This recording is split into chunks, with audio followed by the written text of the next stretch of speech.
Hello, मैं हूँ doctor Mohan परोड़े, Nagpur में एक आयुर्वेद चिकित्सक। इस नाते आज मैं आपके सामने उपस्थित हुआ हूँ। डॉक्टर साहब, आप हमें बताइए, इंडियन मेडिकल एसोसिएशन द्वारा जो विरोध हो रहा है, तकरीबन 58 प्रकार की जो शल्य क्रियाओं की कानूनी अधिकार जो आयुर्वेद डॉक्टर्स को सरकार द्वारा प्राप्त हुआ है, उसका इंडियन मेडिकल एसोसिएशन विरोध कर रहा है। 11 तारीख को उन्होंने भारत बंद का भी आंदोलन यानी आह्वान किए थे, जो कि काफी सक्सेस नहीं रहा। इस पर आपका क्या कहना है? मैं एक आयुर्वेद चिकित्सक होने के नाते और आयुर्वेद ग्रंथों का अभ्यास करने के बाद आज इस चिकित्सा शास्त्र में आपके सामने उपस्थित हुआ हूँ। तो इतने 27 सालों का मेरा जो अनुभव है, जो पुस्तकीय ज्ञान है और प्रैक्टिकल ज्ञान के अनुसार मुझे ये कहना है कि आईएमए जो विरोध कर रहा है वो सरासर गलत है। क्योंकि 5000 साल पुराना ये आयुर्वेद शास्त्र, इस शास्त्र में मेडिसिन से लेकर सर्जरी तक शल्यशाला के ऐसे 8 विभाग करके हर विभाग के बारे में अलग अलग चिकित्सा उसी वक्त बताया गया है, 5000 साल पहले। मैं तो यहाँ कहना चाहूँगा कि आज जो मॉडर्न सर्जरी डेवलप हुई है, हमारे आयुर्वेद ने सुश्रुत आचार्य ने जिस टेक्निक से सर्जरी बताया था, उसी टेक्निक को डेवलप करके इन्होंने अपनी सर्जरी को डेवलप किए हैं। तो मैं ये चाहता हूँ कि आयुर्वेद के ग्रंथों में जिस तरह उसी जमाने में डिटेल्स बताया गया था, अगर आयुर्वेद चिकित्सक उसको डेवलप करना चाहता है, सरकार अगर उसको परमिशन दे रही है, तो इनमें कुछ गलत नहीं है। तो आईएमए इसमें जो विरोध कर रही है, मैं ये बोलता हूँ कि ये सरासर गलत है।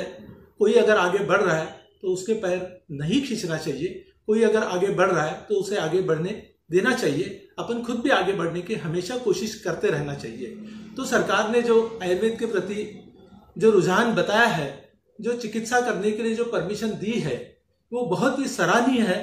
मैं सरकार से और भी गुजारिश करूंगा कि आयुर्वेद में और भी सुविधाओं की बहुत जरूरत है, वो प्रदान करते रहिए, जिससे आयुर्वेद पैथी अपनी जो इंडियन पैथी है उसको डेवलप होने में सहायता मिले। मैं ये बताना चाहता हूँ कि आयुर्वेद में उस जमाने में ही आंखों की मोती बिंदु की सर्जरी, कान के टिम्पैनिक मेम्ब्रेन की सर्जरी, पेट के अतड़ियों को अगर चीरा लग गया या फट गया तो उसको किस टाइप से स्यूचरिंग किया जाए। उस जमाने में जो मकोड़े जो होते हैं, मकोड़ों को चबा के अतड़ियों को लॉक करना और उसके बाद में उसके बॉडी को तोड़ना, ये एक स्यूचरिंग की टेक्निक उसी जमाने में सुश्रुताचार्य ने बताया था। उसी टेक्निक से आज भी इंटेस्टाइन की सर्जरी करते हुए मैकेन्स क्लिप की और इन्होंने जो डेवलप किए हैं। तो मैं ये चाहता हूं कि आयुर्वेद में बहुत सारी चीजें सर्जरी में और मेडिसिन में भी बताए हैं, उसको अगर परखा जाए, उसको अगर निरखा जाए और उसका उपयोग किया जाए तो क्या बिगड़ता है। उसमें डेवलपमेंट के और भी चांसेस आएंगे, लोगों को एक अच्छी चिकित्सा मिलने के लिए हेल्प हो जाएगी। तो मैं ये चाहता हूं कि सरकार ने जो निर्णय लिया बहुत सही है और कोई भी उसका विरोध न करे। धन्यवाद।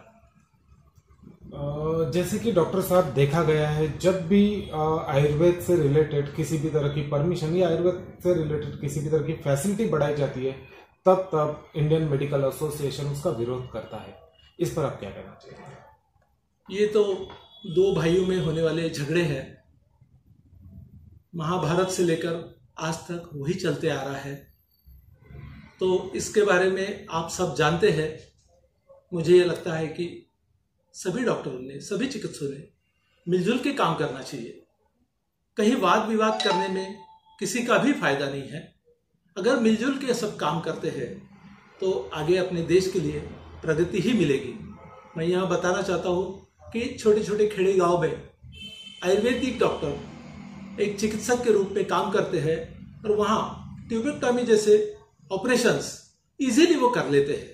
तो इसमें शल्यशाला के जैसी जो सर्जरी है या अस्थि भंगने या फ्रैक्चर है, वो सब आयुर्वेद शास्त्र में पहले से ही बताया गया है। तो वो अगर आयुर्वेद चिकित्सक को परमिशन दी गई तो बहुत ही अच्छी बात है। उसमें विरोध आईएमए ने नहीं करना चाहिए, ऐसी मैं उन्हें विनंती करता हूँ। सर, आप हमारे दर्शकों को बताएंगे कि किस प्रकार अभी भी आयुर्वेद में जो ऑपरेशंस हो रहे हैं या जो भी शल्य क्रियाएं हो रही है, थोड़ा हमारे दर्शकों को आप डिटेल में बताएं। आयुर्वेद में पाइल्स की सर्जरी बहुत ही सराहनीय है। आए दिन कई बार पाइल्स की सर्जरी के लिए एलोपैथिक डॉक्टर के पास जाने के बाद में भी वापस वो आयुर्वेदिक सर्जरी जो पाइल्स की है वो करने के लिए आयुर्वेद डॉक्टर के पास ही आते हैं। ऐसे कई आयुर्वेदिक सर्जरी है जो आखिर तक काम आती है और उसमें एक बार वो सर्जरी हुई तो पुनः रिपीट वो डिसीज होने के चांसेस कम होते हैं। जैसे भगंदर में क्षार सूत्र के बारे में बहुत डिटेल बताया है और हमारे भाई जो चिकित्सकगण है आयुर्वेद में वो शल्य चिकित्सा में पाइल्स और फिस्टुला में बहुत अच्छा काम कर रहे हैं और सक्सेसफुल भी है। ये सभी आप जन सामान्य को पता है कि भगंदर में क्षार सूत्र का क्या महत्व है। बहुत बार एलोपैथिक में फिस्टुला में जो ऑपरेशन होते हैं वो बहुत बार कई महीनों तक, कई सालों तक वो घाव भरते नहीं। आखिर वो पेशेंट आयुर्वेद में आके ही चिकित्सा करता है और वो घाव को भरने के लिए हेल्पफुल हो जाता है। तो मैं ये चाहता हूँ कि कई ऐसे डिसीज है जिसमें आयुर्वेद में उसकी सराहनीय चिकित्सा है। मेडिसिन में भी बहुत अच्छी, जैसे अवास्कुलर नेक्रोसिस। आज अवास्कुलर नेक्रोसिस में एलोपैथिक में सर्जरी के सिवा कोई मेडिसिन है ही नहीं।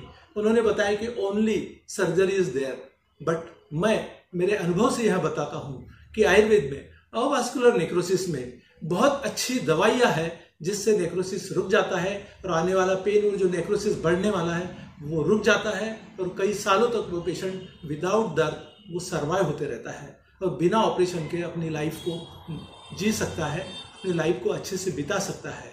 तो कई ऐसे क्रॉनिक डिसीज है जिसमें आयुर्वेद में मेडिसिन भी है और जहाँ सर्जरी की नौबत आती है, जहाँ सर्जरी करना होता है, वो हमारे शास्त्र में बहुत अच्छा उल्लेख शल्य क्रिया के बारे में बताया है। और मैं सरकार से अभी जो उन्होंने जो हमें परमिशन दिया है उसकी मैं सराहना करूँगा और आगे भी आयुर्वेद को बढ़ावा देने के लिए अपनी इंडियन पैथी है तो इंडियन पैथी इंडिया में डेवलप होना ही चाहिए। इंडियन सरकार ने उसको हेल्प करना ही चाहिए, ऐसा मैं उन्हें अनुरोध करता हूं और उन्होंने किया, वह बहुत अच्छी बात है। उसके लिए मैं धन्यवाद कहूँगा। आयुर्वेद को बढ़ावा मिले यही मैं चाहूँगा। धन्यवाद।